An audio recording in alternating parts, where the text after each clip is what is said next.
Hello everyone, welcome to my YouTube channel. तो देखिए, आज की हमारी class environment studies CTET paper first के लिए है और इस वीडियो में सितंबर वाले एग्जाम के लिए काफ़ी ज़्यादा महत्वपूर्ण प्रश्नों को कवर किया जाएगा। इसलिए आप लोग वीडियो पर कंटिन्यू बने रहिए और पेपर की कंटिन्यू तैयारी करते रहिए। तो चलिए आइए, इसमें हम पहला वाला क्वेश्चन करते हैं।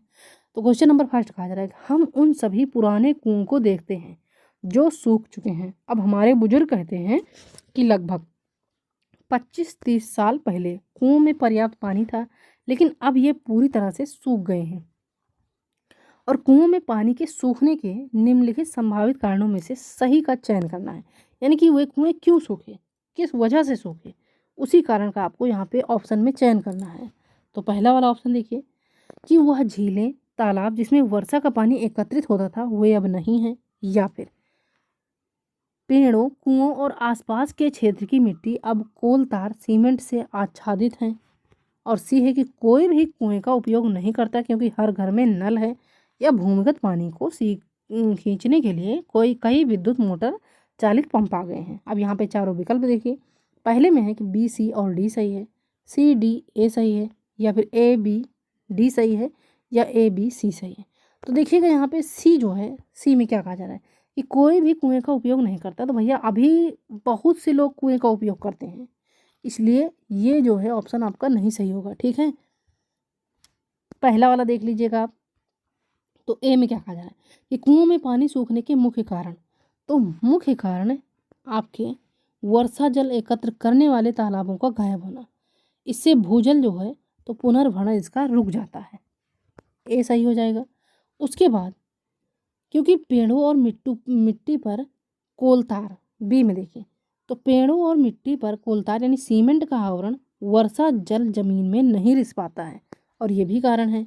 और डी देखिएगा, तो डी में है कि विद्युत मोटर पंपों द्वारा अत्यधिक भूजल निकासी, इससे जलस्तर तेजी से घटता है। लेकिन सी में देखिएगा कि केवल कुएं का उपयोग न करना, तो इससे कुआं सूखता नहीं बल्कि उसकी अपेक्षा वो गंदा हो सकता है। अतः यह कारण सही नहीं है, क्योंकि देखिएगा आपसे कहा जा रहा है कि संभावित कारणों का चयन करने, यानी कि जब 25-30 साल पहले कुओं में पानी था और अब पानी नहीं है, तो उसी कारणों का आपको चयन करना है। तो आपका यहाँ पे सही उत्तर हो जाएगा ए, बी और डी। सी जो है तो वो नहीं होगा। तो ए, बी और डी, चलिए देखिए किस ऑप्शन में है। तो ये है ऑप्शन नंबर सी में ए, बी, डी, इसलिए आपका सही उत्तर हो जाएगा ऑप्शन नंबर सी। अब आइए देखिएगा अगला वाला क्वेश्चन। तो अगले वाले क्वेश्चन में कहा जा रहा है कि ईवीएस में अवधारणाओं और मुद्दों को विज्ञान और सामाजिक विज्ञान में संकलित नहीं किया गया है, क्यों? तो ईवीएस में अवधारणाओं और मुद्दों को विज्ञान और सामाजिक विज्ञान में संकलित नहीं किया गया है। क्यों नहीं किया गया है? क्योंकि बच्चे अपने पर्यावरण को समग्र रूप से देखते हैं, इसलिए नहीं किया गया है। या यह एक अच्छी शिक्षण अधिगम रणनीति है, या फिर यह पाठ्यक्रम के भार को कम करने के लिए किया जाता है, या ईवीएस का पाठ्यक्रम सीबीएसई द्वारा निर्धारित किया जाता है। तो देखिएगा यहाँ पे कि ईवीएस में अवधारणाओं और मुद्दों को विज्ञान और सामाजिक विज्ञान में संकलित नहीं किया गया है। तो इसका कारण जो है, तो इसका कारण है कि बच्चे अपने पर्यावरण को समग्र रूप से देखते हैं। क्योंकि देखिए, राष्ट्रीय पाठचर्या रूपरेखा, तो राष्ट्रीय पाठचर्या रूपरेखा 2000 यानी कि एनसीएफ 2000 ने प्राथमिक स्तर पर ईवीएस को एक एकीकृत विषय के रूप में पढ़ाने की सिफारिश की। और इसका कारण यह है कि बच्चे अपने पर्यावरण को खंडों में नहीं बल्कि पूर्ण रूप से समझते हैं, और ये प्राकृतिक, सामाजिक और सांस्कृतिक पहलुओं को एक साथ जोड़कर सीखते हैं। और यह एकीकृत दृष्टिकोण यानी कि बच्चों की जिज्ञासा और रचनात्मकता को बढ़ाता है, और यह सीखने को अर्थपूर्ण बनाता है। इसलिए आपका यहाँ पे करेक्ट आंसर हो जाएगा ऑप्शन नंबर ए। हालांकि इससे पाठ्यक्रम का बोझ भी कम होता है, लेकिन मुख्य कारण यह है कि बच्चे पर्यावरण को समग्र रूप से देखते हैं। अब देखिएगा अगला वाला क्वेश्चन। तो देखिए, अगले वाले क्वेश्चन में कहा जा रहा है कि निम्नलिखित शहरों में से किसमें रेत के टीले नामक रेत के पहाड़ पाए जाते हैं? तो ऐसा कौन सा शहर है जिसमें रेत के टीले नामक रेत के पहाड़ पाए जाते हैं? तो ऑप्शन देखिए, अबू धाबी, सेकंड है बर्लिन, थर्ड है थिम्पू, फोर्थ है काबुल। तो देखिए, इस क्वेश्चन का करेक्ट आंसर हो जाएगा कि रेत के टीले नामक रेत के पहाड़ जो पाए जाते हैं तो अबू धाबी में पाए जाते हैं। क्योंकि देखिए, अबू धाबी संयुक्त अरब अमीरात की राजधानी है। ध्यान दीजिएगा, संयुक्त अरब अमीरात की ये राजधानी है अबू धाबी और यह एक गर्म रेगिस्तानी इलाके में स्थित है। यहाँ रेत के बड़े बड़े टीले प्राकृतिक रूप से बने हैं और पर्यटक यहाँ रेत के टीलों की सवारी करते हैं। और बर्लिन, थिम्पू, अगला वाला ऑप्शन देखिए, बर्लिन, उसके बाद देखिए थिम्पू और काबुल। तो बर्लिन, थिम्पू और काबुल ये शहर रेगिस्तानी क्षेत्रों में नहीं आते, इसलिए वहाँ ऐसे टीले नहीं मिलते हैं। और रेत के टीले बनने के लिए रेत की प्रचुर आपूर्ति यानी कि स्थिर हवा और बाधाओं की आवश्यकता होती है, जो कि केवल रेगिस्तानों में ही पूरी होती हैं। इसीलिए आपका यहाँ पे सही उत्तर हो जाएगा ऑप्शन नंबर ए। अब हम देखेंगे अगला वाला क्वेश्चन। तो देखिए यहाँ पे इसमें क्या कहा जा रहा है। इसमें कहा जा रहा है कि पाठ्यक्रम में विषयों की बजाय ईवीएस विषयों को प्रस्तावित किया गया है, क्यों? अब पाठ्यक्रम में विषयों के बजाय ईवीएस विषयों को प्रस्तावित क्यों किया गया है?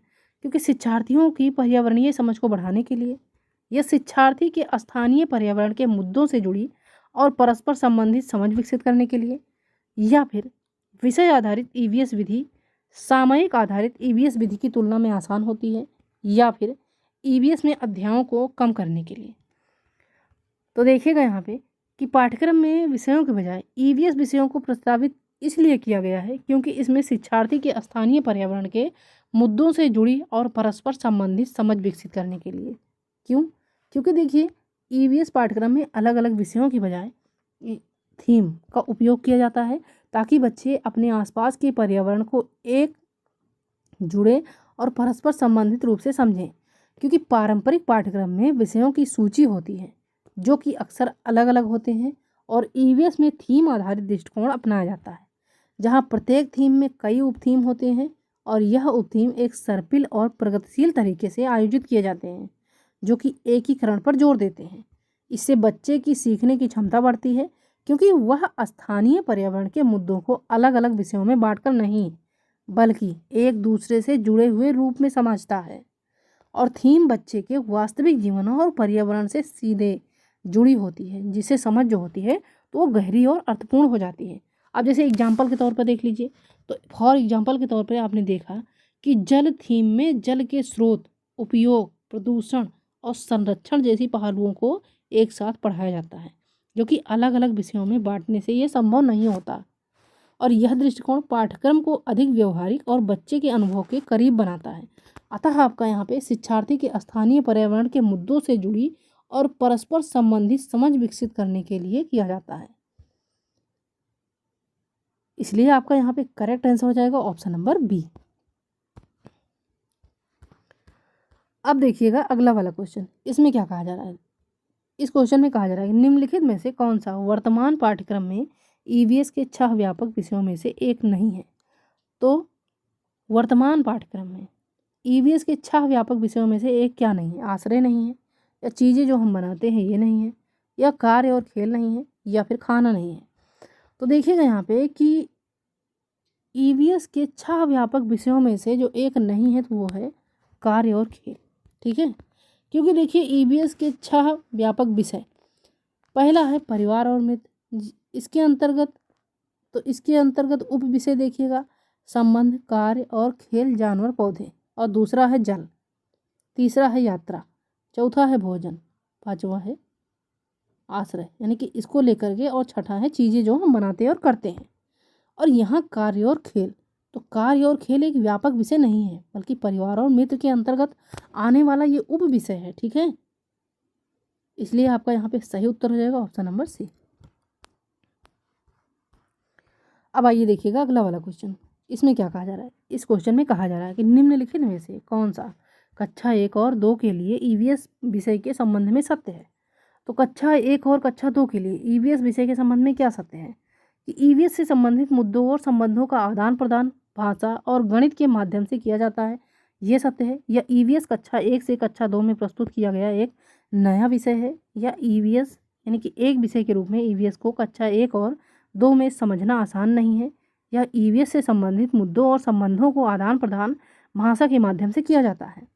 तो कहा जा रहा है क्वेश्चन में कि निम्नलिखित में से कौन सा कक्षा 1 और कक्षा 2 के लिए ईवीएस विषय के संबंध में सत्य है। तो इस क्वेश्चन का करेक्ट आंसर हो जाएगा ऑप्शन नंबर ए कि ईवीएस से संबंधित मुद्दों और संबंधों का आदान प्रदान भाषा और गणित के माध्यम से किया जाता है, क्योंकि राष्ट्रीय पाठचर्या की रूपरेखा 2005 के अनुसार ईवीएस को कक्षा 3 से ही एक अलग विषय के रूप में पढ़ाया जाता है। ठीक है, कक्षा 1 और 2 में बच्चे केवल 1 या 2 भाषाएं और गणित पढ़ते हैं और इन्हीं विषयों के माध्यम से बच्चे के तत्काल परिवेश यानी कि ईवीएस से जुड़े मुद्दों को समझने, संप्रेषण करने और समस्या समाधान के लिए गणितीय शब्दों का उपयोग किया जाता है। अब जैसे उदाहरण के तौर पर देखिए कि संख्याओं पर चर्चा करते समय यह बताया जाता है कि ये संख्याएं दैनिक जीवन में कहाँ और कैसे उपयोगी होती हैं, और इस प्रकार भाषा और गणित ही ईवीएस की अवधारणाओं को प्रस्तुत करने का माध्यम बनते हैं। अतः इस क्वेश्चन का करेक्ट आंसर हो जाएगा कि निम्नलिखित में से कक्षा 1 और 2 के लिए ईवीएस विषय से संबंध में सत्य क्या है, तो वो है ऑप्शन नंबर ए कि ईवीएस में से संबंधित मुद्दों और संबंधों का आदान प्रदान भाषा और गणित के माध्यम से किया जाता है। अब देखिएगा अगला वाला क्वेश्चन। तो अगले वाले क्वेश्चन में देखिए कहा जा रहा है कि निम्नलिखित में से कौन सा ईवीएस में ज्ञान के निर्माण में बहुत महत्वपूर्ण है। तो ईवीएस के में ज्ञान के निर्माण में क्या बहुत महत्वपूर्ण है कि शिक्षार्थी की सक्रिय भागीदारी, बी है कि शिक्षकों के ज्ञान के साथ बच्चे के ज्ञान का संबंध, सी है कि कक्षा के बाहर ईवीएस सीखना, उसके बाद डी है कि बच्चे के स्थानीय ज्ञान को विद्यालय के ज्ञान से जोड़ना। अब क्वेश्चन देखिएगा कहा जा रहा है कि निम्नलिखित में से कौन सा ईवीएस में ज्ञान के निर्माण में महत्वपूर्ण है। तो ज्ञान के निर्माण में महत्वपूर्ण है शिक्षार्थी की सक्रिय भागीदारी, कक्षा के बाहर ईवीएस सीखना और बच्चे के स्थानीय ज्ञान को विद्यालय के ज्ञान से जोड़ना। और बी में क्या कहा जा रहा है कि शिक्षकों के ज्ञान के साथ बच्चे के ज्ञान का संबंध बनाना। तो ये सही नहीं होगा, ठीक है, केवल ए, सी और डी। तो ए, सी और डी ये है ऑप्शन नंबर डी में, इसलिए आपका यहाँ पे करेक्ट आंसर हो जाएगा ऑप्शन नंबर डी। क्योंकि एनसीईआरटी के अनुसार बच्चे खाली स्लेट नहीं, वे निष्क्रिय रूप से नहीं सीखते, बल्कि अपने अनुभवों से जो है वो स्वयं ज्ञान का निर्माण करते हैं। इसलिए शिक्षार्थी को सक्रिय भागीदारी आवश्यक है ताकि वह अपनी समझ विकसित कर सके, और ये दिया गया है ऑप्शन नंबर ए में। और कक्षा के बाहर ईवीएस सीखना, सी में क्या कहा जा रहा है, ये भी महत्वपूर्ण है क्योंकि बच्चे वयस्कों के साथ चर्चा और अनुभव के माध्यम से ज्ञान अर्जित करते हैं। उसके बाद डी में कहा जा रहा है कि साथ ही बच्चे के स्थानीय ज्ञान को विद्यालय के ज्ञान से जोड़ना, ये नई अवधारणाओं के पहले से मौजूद ज्ञान से जोड़ने में मदद करता है। लेकिन बी में क्या कहा जा रहा है, तो बी में कहा जा रहा है कि शिक्षकों के ज्ञान से संबंध तो इतना महत्वपूर्ण नहीं है ये, क्योंकि स्वयं ज्ञान निर्माण में बच्चे की भूमिका अधिक होती है। अतः केवल ए, सी और डी सही होगा। तो ए, सी और डी ये है ऑप्शन नंबर 4 में, इसलिए सही उत्तर हो जाएगा इस क्वेश्चन का ऑप्शन नंबर डी।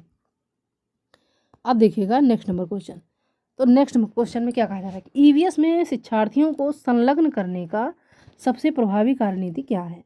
तो ईवीएस में शिक्षार्थियों को संलग्न करने की सबसे प्रभावी कार्यनीति आपसे पूछा जा रहा है क्या है। पाठ्य पुस्तक पढ़ना, शिक्षक द्वारा स्पष्टीकरण करना, कक्षा प्रदर्शन करना या फिर कथाएं करना। तो देखिएगा यहाँ पे कि ईवीएस में शिक्षार्थियों को संलग्न करने की सबसे प्रभावी कार्यनीति जो होगी तो वो कथाएं होंगी, इसलिए आपका यहाँ पे करेक्ट आंसर हो जाएगा ऑप्शन नंबर डी। क्योंकि देखिए यह विधि छात्रों को कहानियों, अनुभवों और मीडिया के माध्यम से विषय से जोड़ती है। इससे बच्चे आसानी से कल्पना कर सकते हैं और अवलोकन तथा प्रयोग को समझ भी सकते हैं। और पाठ्य पुस्तक पढ़ना या शिक्षक का स्पष्टीकरण निष्क्रिय सीखना देता है, जो कि संलग्नता के लिए प्रभावी नहीं है। अतः कक्षा प्रदर्शन मुख्यतः विज्ञान शिक्षण में उपयोग होता है, ईवीएस में ये सर्वश्रेष्ठ नहीं है, ठीक है। जैसे उदाहरण के लिए यात्रा विषय में बछेंद्री पाल की कहानी बच्चों को कठिन इलाकों की कल्पना करने और झंडा डिजाइन करने के लिए प्रेरित करती हैं। और इस प्रकार कथाएं जो हैं तो वो ईवीएस में शिक्षार्थियों को संलग्न करने की सबसे प्रभावी रणनीति है। अतः आपका सही उत्तर हो जाएगा ऑप्शन नंबर डी। अब देखिएगा अगला वाला क्वेश्चन। अगले वाले क्वेश्चन में कहा जा रहा है कि निम्नलिखित में से कौन सा ईवीएस के संबंध में सत्य नहीं है। तो ईवीएस के संबंध में क्या सत्य नहीं है। ईवीएस बाल केंद्रित शिक्षा पर आधारित है, ये सत्य नहीं है। या ईवीएस शिक्षार्थियों को उनके प्रवेश का पता लगाने का अवसर प्रदान करता है, ये सत्य नहीं है। या ईवीएस विवरण और परिभाषाओं पर जोर देता है, ये सत्य नहीं है। ईवीएस की प्रकृति एकीकृत है। तो कहा जा रहा है क्वेश्चन में कि निम्नलिखित में से कौन सा ईवीएस के संबंध में सत्य नहीं है। तो देखिए ईवीएस के संबंध में सत्य नहीं है ऑप्शन नंबर सी कि ईवीएस विवरण और परिभाषाओं पर जोर देता है, तो ये सत्य नहीं है। क्यों, क्योंकि ईवीएस बच्चों को स्वयं के परिवेश का पता लगाने के अवसर देता है और यह विज्ञान, सामाजिक अध्ययन, भाषा आदि का एकीकृत रूप है। जबकि ईवीएस जो है तो वो बाल केंद्रित शिक्षा पर आधारित है, जहाँ बच्चे अपने अनुभवों से ज्ञान बनाते हैं और यह विवरण और परिभाषाओं को रटने पर जोर नहीं देता, बल्कि खोज और समझ पर जोर देता है। इसलिए कथन सी जो है तो ईवीएस के संबंध में सत्य नहीं है।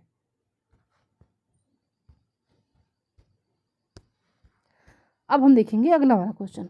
अगले वाले क्वेश्चन में कहा जा रहा है कि एक शिक्षक हमेशा सवालों और चर्चा के बाद गतिविधियों का संचालन शुरू करता है। अब गतिविधियों, प्रश्नों और चर्चा के दौरान संचालन का उद्देश्य डॉट डॉट है। तो जब एक शिक्षक हमेशा सवालों और चर्चा के बाद गतिविधियों का संचालन शुरू करता है तो गतिविधियों, प्रश्नों और चर्चा के संचालन का उद्देश्य जो होगा तो वो क्या होगा? बच्चों की प्रक्रिया कौशल का आकलन करना। बी है बच्चों को तलाशने का अवसर प्रदान करना। सी है कि बच्चों को खुद को अभिव्यक्त करने का अवसर प्रदान करना, या बच्चों के सीखने की गति के आधार पर उनके बीच भेदभाव करना।